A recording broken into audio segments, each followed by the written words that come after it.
All right, so number 5, we're looking, notice that I give you the angle between 0 and 2 pi is what I'm looking for. So that means you're going to be working in radians from the context of the problem. Okay, so secant theta is 2 over root 3, and sine theta is negative. So sine is negative.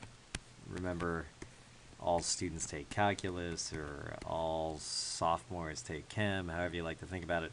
These tell you which things are positive. And since sine is negative, here it's positive, here it's positive, so we're limited to one of these quadrants, third or fourth. Secant is 1 over cosine. So that's the same thing as saying cosine is root 3 over 2. Cosine's got to be positive, so that forces us to be in the fourth quadrant now, because that's the only one where the first and the fourth are the ones that are cosine's positive, but since sine is also negative, got to be fourth quadrant. So, and secant is defined as the radius over the x value. So if I make the radius 2 and the x value root 3, then I can actually plot this where, let's see, radius was 2, the x value is root 3. That forces this side to be 1, and it also forces this to be a 30, 60, 90 triangle here. So this angle right here is the same thing as if I make my theta equal 330 degrees, right? Or negative 30 degrees. Well, 330 degrees in radians is the same thing as 11 pi over 6. So that's in radians.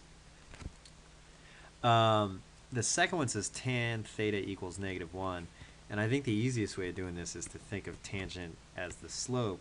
So you get a slope of -1 when you're perfectly symmetrical in this axis, or in this quadrant, or you just keep going. So that happens when there's a 45-degree angle with the axes here. Right? When all these are 45, you get the slope of -1. Well, if I do 90 degrees plus 45 degrees, that's 135 degrees, right?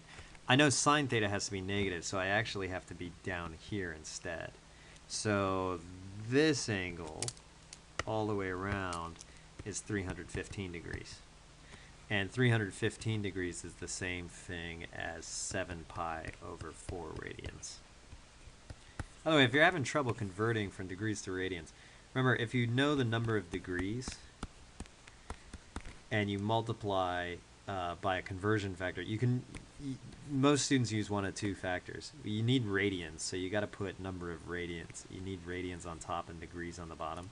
There are 180 degrees for every pi radian, so this is one conversion factor, and then the degrees would cancel, and you're left with however many radians.